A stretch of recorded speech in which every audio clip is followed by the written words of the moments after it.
Welcome back to the Virtually Vikings radio show, the half-hour program that will be discussing all things St. John's River State College.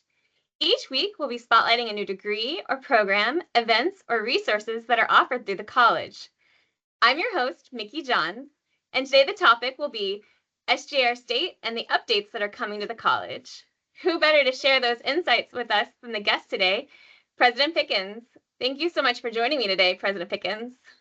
Well, thank you for having me. I'm honored to be invited. We appreciate you making the time. The biggest updates coming are to our Palatka campus. If you don't mind, let's just jump right in. Why are we investing so much in the Palatka campus specifically this time around? Well, it's Palatka's time. There are a lot of reasons, but as you know, the growth of the college has been in St. Augustine and in Orange Park, in Clay County and St. Johns County. And over the last number of years, we've invested significantly in those two campuses, and the state has invested in those two campuses, reacting to the increases in enrollment. And so Palatka has really, we've maintained Palatka, but we haven't improved it significantly. And for me, being from Putnam County, and frankly, for me understanding that my window as the president here is closing as I get older, it was important to me to make sure that I take care of this campus before I am through being the president. We also, frankly, and I have to give great credit to Representative Bobby Payne, now, as of Tuesday, former Representative Bobby Payne, for his strong support for the college and this campus in particular. So he has really helped make the resources that we're using, some of them, to improve the Palatka campus available. And also the unique opportunity that's been afforded us by Breck and Kimberly Sloan as it relates to the student housing project is obviously, it's for the Palatka campus. And so a lot of things have come together at the right time. A significant public-private partnership with the Sloan family, Bobby Payne being in his last number of years in the legislature, and my desire to invest in the Palatka campus now are really the things that have come together to make it all happen. And boy, it's all happening. All very, very close together. Yes, sir. You mentioned the student housing. Could you explain a little bit about the student housing? How are we coming about that? Sure. Well, I've been pursuing student housing on the Palatka campus only since I became president 16 years ago. And it's something that I just haven't been able to make possible, largely because any private developer that looked at us, or that I looked at, and we did a lot of looking, needed a scale of about 350 to 400 rooms to make it financially feasible for them. And that would have meant that we had to mix students with the general public, and we did not want to do that. And so Breck Sloan, having been on this board before and being a graduate of St. John's River, the St. Augustine campus, as is Kimberly, his wife, has known about my desire for housing, and he obviously is investing in the community a lot. And he made a decision to invest in the college. And so first and foremost, he made it possible. You know, I've been pursuing it for 16 years and I've been unsuccessful until someone approached me and said, I'm going to make it possible. How can we make it possible together? And that's what we're doing now. The unique need of the Palatka campus is that we have two non-native populations that are integral to the campus. The first being athletics. And so at any given time, there are 70 or so volleyball players, softball players, and baseball players, the vast majority of whom are not from Putnam County. Mm-hmm. Secondly, and even more importantly, we have the Florida School of the Arts. And uniquely, we have the Florida School of the Arts. And so we are designated as the 2-year School of the Arts in the state of Florida by the Florida legislature. And we have the unique obligation to recruit students statewide, and we do indeed recruit students nationwide and even worldwide on occasion to attend the Florida School of the Arts. And housing has always been a barrier to the School of the Arts becoming what it needs to be. When you put those two populations together, at any given time, you're going to have approaching 250 non-native Putnam Countyans going to school on this campus full time. And so we have a need for to provide a dedicated, secure, and enjoyable, student housing environment for those students. And finally, we're going to make that happen. And you mentioned 250. Is the capacity for the new housing going to help house all of those folks? So it will not. And 250 really would be a number that we hope to grow to after Right. the renovation of the Florida School of the Arts building, which we'll get to in a minute, I'm sure. Mhm. Right now, the population of the Florida School of the Arts is about 115, and you put 70 athletes with that, and you're at 185. Not everyone will live in the dorms. Most of the athletes, if not all of them, will. But for the Florida School of the Arts students, it will still be their choice, and some will choose to live elsewhere. But I think that early on, we can accommodate at least 150 comfortably. And the dorms are not, they're scalable in that we can make single bedrooms into doubles, and we built them larger than normal with a specific purpose of being able to grow in numbers by converting singles into doubles. And so at the very beginning, we have 96 bedrooms, and we'll easily accommodate 96, and I think we'll have a need for more than that. So right off the bat, if we have 96 bedrooms, half of which are singles and half of which are doubles, that's 144 students, and that's probably right where we'll be in the beginning. And then we will see where we need to grow from there. And the growth would simply be to convert more single bedrooms into doubles. I love the pre-planning. Obviously we do that at the college, but it's so fun to hear how that thought process went into that. When are we expecting to start opening the student housing for students to use? Well, we actually took a tour, we being members of the administration and the board members. We had a board Mhm. meeting yesterday, and we are right on schedule to have the construction finished in mid to late June of 2025, all with an idea of opening to our general student population for the fall of 2025.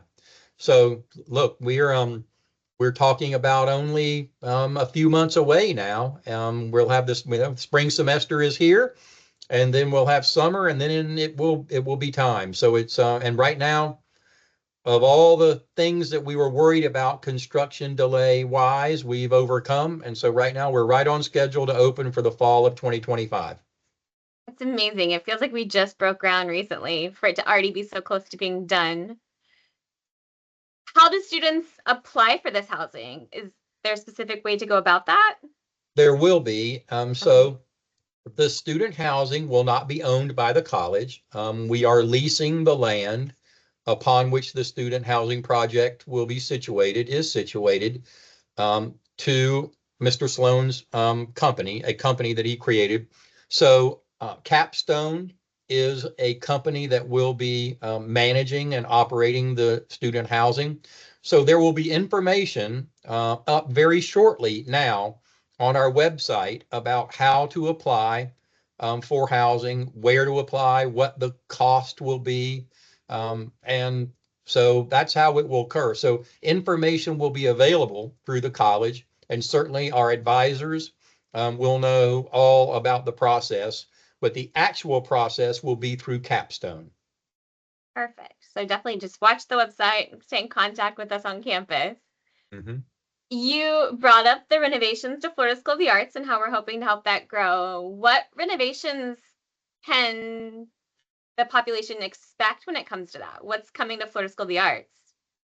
Well, so when you take as we start to add up the numbers, which we will over the course of this interview, just over 20 million, so just say $20 million for the cost of constructing the dorms, and then another 3 million or so that the college will be putting into the infrastructure around the student housing project to support it, as well as make significant other infrastructure improvements that the college campus, this campus, has needed for a while, and certainly needs to accommodate the growth that we're about to experience. We're at 23 million already. Now, we are also expending about $14 million for, in some areas, what will be a transformation as opposed to just a renovation of the Florida School of the Arts. What people can expect to see when they drive up or walk up is a building that they don't recognize from the building before. It's going to be literally transformed into a new space. And then when they walk in, they won't be disappointed either. The new lobby will be completely changed. And the biggest change people will see is that currently, when you approach the Florida School of the Arts, the middle of the building is open all the way to the back. That is going to be enclosed, and the front will be glass. And so that will now be a lobby and meeting space.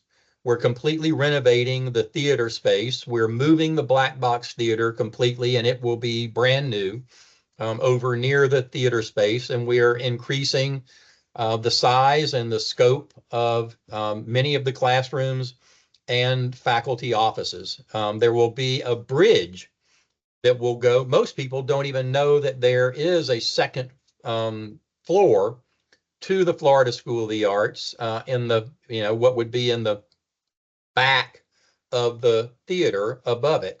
And so there will be a bridge that goes across that open lobbyway so that it will connect the upstairs from the left and the right.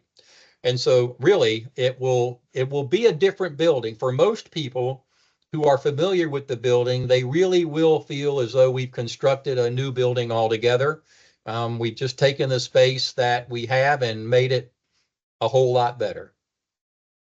Which is amazing. The Florida School of the Arts is one of those little hidden gems I feel like Putnam County has. So to update it and bring it more beauty is going to be amazing as a resource for our students, but also for the area. It's going to be tough for students and faculty for the next 18 months or so as they live and teach and work and learn around the renovation. And classes are going to be held in some unique spaces away from that building, in the Workforce Training Center, in the gymnasium, in other buildings and rooms in around this campus. And so, but I think everybody's up for it. They know that the what they're going to have at the end of this journey is going to be worth the sacrifices that they're making now. And I mean, our Florida students are so creative. The challenge of new creative areas won't be a bad thing for them. They're amazing in that respect. Well, speaking of that, we do expect at least one wing, if not a floor, of the dorms to be designated for Florida School of the Arts students only. And we are going to give them maybe not carte blanche, but they're going to have significant license to decorate those dorms, hallways, and their rooms in the ways that they want. And I'm interested to see how that goes as well. So students, at least as it relates to the Florida School of the Arts, will have a significant opportunity to put their own personal stamps on what at least, I think, one whole floor of the student housing project will look like. That's exciting. I hadn't heard that one. One of my favorite rooms on Palaca campus is the astronomy classroom, where one of our Florida students had painted the solar system. So I can't wait to see what they do with the student housing area. I'm sure it'll be something that I did not imagine myself, and so I'm excited to see it also. With that kind of transformation going on, and there's another area of campus that's going to be getting a transformation, and that's the library. Can you explain what's going to go on with the library? We can. So the library project is in mid-construction right now. And that library was one of the very first buildings built on this campus in the late 1950s, 1960 era. So literally, that building is as old as I am, and that building is in need of some renovation. And so the outside is going to be completely transformed, but it's not just cosmetic. People will notice that the building looks new, and frankly, it looks 21st century compared to what it looks like now. But it's also structural in nature and gonna repair some things that needed repairing. And then also the inside is also going to be renovated significantly, so it will look newer. But inside, its bones will be much more structurally sound and ready to accommodate students for another, you know, 50 years anyway. But what people will notice right off the bat is how it looks. And they're going to notice that it is going to look complementary to the student housing project, which is also new. That's going to make the gymnasium look really old. And it's going to make the Viking Center um, also look different. And so we know that on the heels of the library and the student housing project and the Florida School of the Arts project and the technology building, STEM building that we'll get to next, we'll still have work to do so that to catch up the gym and the Viking Center and maybe the B building to catch them up with what we're doing on the buildings that we've just mentioned right now. And you mentioned the STEM building. We talked about that earlier in the fall. What are the update plans for that going on? So the STEM building and the T building is a joint project that is going to be funded with a state appropriation. So we've talked about the dorms coming to us through a private philanthropic endeavor. Mm-hmm. The Florida School of the Arts renovation and the infrastructure improvements are coming from us through local resources that we have saved and then we have. And then we have received a $28 million appropriation from the state of Florida to renovate the technology building and to add on to it a STEM building that will be designed to house predominantly post-secondary vocational and technical programs. The total nature of which is still to be determined. And so that has been appropriated and it survived the veto process. And we've already received the first 10 million of the 28 million. And so we're in the design and engineering phase of that right now. Actually, we're still in the process of picking the architect who will be responsible for that building. We have every reason to believe that we'll receive another $10 million in the legislative session that will commence in March, and the balance of $8 million or so in the legislative session in 2026.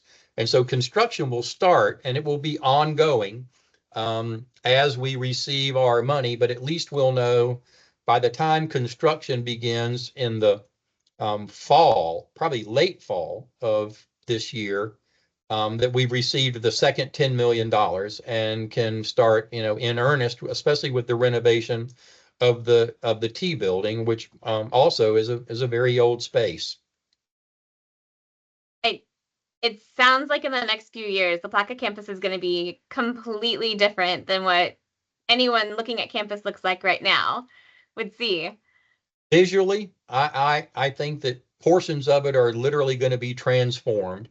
And practically, it's going to be way more functional for our students, for our faculty, for our staff, for anyone that engages with, interacts with the college. It's going to be much more user friendly. It is long overdue, but maybe the waiting makes it even more enjoyable when we're all done. And so, Mickey, we'll test our collective math skills right now, but we're literally here going to put in the next 3 years $20 million in the student housing project, $3 million in the infrastructure project, 14 million in the Florida School of the Arts building, 2.5 million in the library, and 28 million in the technology STEM building.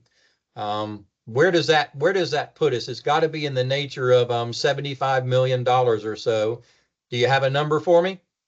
I am not a math person. I am so sorry. I think I'm not gonna lie, I had a calculator out and I still think I missed some numbers there. So it is all happening all at once. But I think that, when if we have this same conversation in January of 2027, we may very well be talking about the fact that after we do a few extra things, that we put nearly $80 million in investment in the Palatka campus in the last 2.5 or 3 years. And the results, I hope, will be enduring for another half of a century. That's my goal. That's my responsibility. I've said this before, and I'll say it to you. The next president of this college is unlikely to have grown up in Crescent City. And so for me, after we have done so much for the St. Augustine campus and for the Orange Park campus, and deservedly so, the growth that those two campuses have experienced demanded and received the investments that we've made. But as I said in the beginning of this program, it's the Palatka campus's time, and we are all really excited that this campus is going to be transformed in the ways it is going to in the next couple of years for sure. As someone who got to watch the changes going on in Orange Park from being from Clay County and having worked here during the St. Augustine changes, it's exciting to see what's coming to Palatka. I love that we always focus on what the students need, but it's great to see the updates coming to help them succeed how they need to. With all of that, there is something else new coming to campus or to the college that we're going to be offering our area, and it's completely different from the renovation side of it. We now have a Bachelor's of Science degree for exceptional students education. Could you share a little bit about that? We haven't really spoken to our teacher education area yet on the show. Well, when we first started offering bachelor's degrees, one of the very first ones was, of course, in early childhood education. And I was satisfied with the three that we offered, that one, nursing and organizational management, for a long period of time. We've learned that many of our students want to stay here, and that there really is a need from a student perspective to have more bachelor's degrees. So we're not just adding them because we want to add them. Our students have said that if they're given a choice within a field of study that they are interested in, they would prefer to stay with us.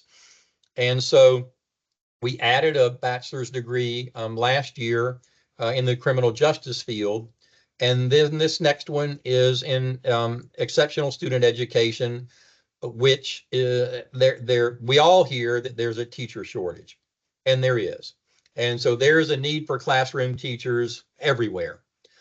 But having been the school board attorney in Putnam County for 17 years, I became aware that, for me, in my observation, one of the most, if not the most demanding and underappreciated jobs within public education is in exceptional student education. Having witnessed that personally, gotten to know those teachers that choose to do that, as their life's work, I have huge admiration for them. But it's tough, and it can wear them down. And so while we hear, and it is true that there's a teacher shortage in general, one of the shortages within that shortage is for exceptional education teachers. And so we found that that was an area where we could make a significant, specific difference in an area of not just shortage, Mickey, but of critical need. And so that's why we chose exceptional student education. And I can tell you that I couldn't be more proud. That is That's a graduation exercise that I will really personally appreciate more than the others when we have our first exceptional student education teachers graduate because of my, personal experience with exceptional education teachers in my previous life as a school board attorney. We have others to come, but right now that's the one that we are the most excited about because, again, it's an area of critical shortage, not just a shortage. That is amazing. I love teachers to begin with, but exceptional student education teachers, they are just a world beyond with what they work with. And it's amazing the type of people who go into that career and how they operate. I'm always blown away. So I'm excited that we offered that program. I couldn't agree with you more. They're some of the most selfless, self-sacrificing people. And I, again, as I expressed earlier, have the greatest admiration for them. And we want to make sure that there are more of them, and more importantly, that they're trained well, that they're prepared for the job that they're going to do. One of the things we have learned is that students that attend college here stay here. And so most of these graduates will benefit Clay, Putnam, or St. Johns County. They've already chosen to go to school here. They already live here, and they're going to stay here, and that's even better. Yes, anything we can do to help our area in general is always amazing. I love running into our teachers out in when I'm in the schools, going and seeing and getting to, hey, I remember you in class kind of a deal. It's always fun to run into them. I really quickly, just on a completely other end of the spectrum of a question, what makes spring semester so special to you? It's interesting. The beginning of fall and spring are both special. Mm-hmm. Uh, Fall because we've come back after the summer lull. Although, as you know, we have classes, during the summer, especially in summer B, things are pretty slow. And then all of a sudden, we do spend a couple of weeks. Well, a lot of people spend a lot more than a couple of weeks, getting ready for the big rush, in the fall that always comes, and the campus comes to life. Well, it's really kind of the same way in the spring. We have a graduation ceremony in December. Then we take the break for Christmas, and then we come back, and the weather is cooler as opposed to 100 degrees, and people enjoy being outside more. And but still, even in Florida, people are still anticipating, spring. It's on its way. And so baseball season and softball season start, and of course, we have volleyball Mm-hmm. in the fall. But the vast majority of our athletes are comprised of the baseball and softball teams, and we also have beach volleyball, Mm-hmm. in the spring as well. So for different reasons, the spring is just as engaging and just as invigorating as the opening of the fall semester is. And so we all always look forward to it. Everybody, it's no secret that I'm a big sports fan.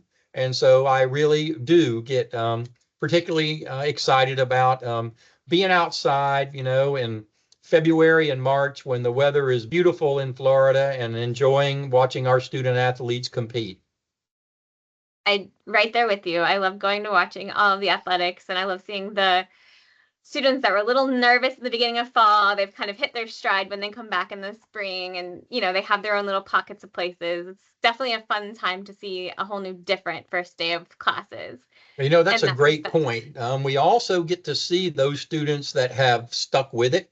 I mean, as well as I do that our retention rates are important to us. Every Mhm. student that is not retained is a student that is not continuing to grow, in their post-secondary education. And so that's a really good point that, understanding the students that have made it through their freshman, first semester and are back in the spring is also a reason that makes the spring a little bit different, and makes it unique and fun in that way. I I can't wait to enjoy the spring semester. Unfortunately, we are at the end of our half hour. Thank you so much for joining me this time. I hate to cut us off. I love hearing so much from you. But thank you so much for giving me your time this morning. It's been my pleasure, Mickey. It's a great time to be a Viking. Yes, sir, it is. And thank you for joining me and tuning in to the episode of Virtually Viking. And thank you again, President Pickens, for sharing your insight into all the exciting changes coming to Eschere State. As always, if you have any questions or topics you'd like us to spotlight in the future, we'd love to hear from you. Please reach out to virtuallyvikings@sjrstate.edu or any of those SJR State social media channels. Your feedback and suggestions are always welcome. Remember, whether you're looking to start a new career, advance in your current one, or simply explore new subjects, SJR State has the resources and support you need to succeed. We're here for you every step of the way, and that includes all of the new changes coming to campus. Until next time, go Vikings!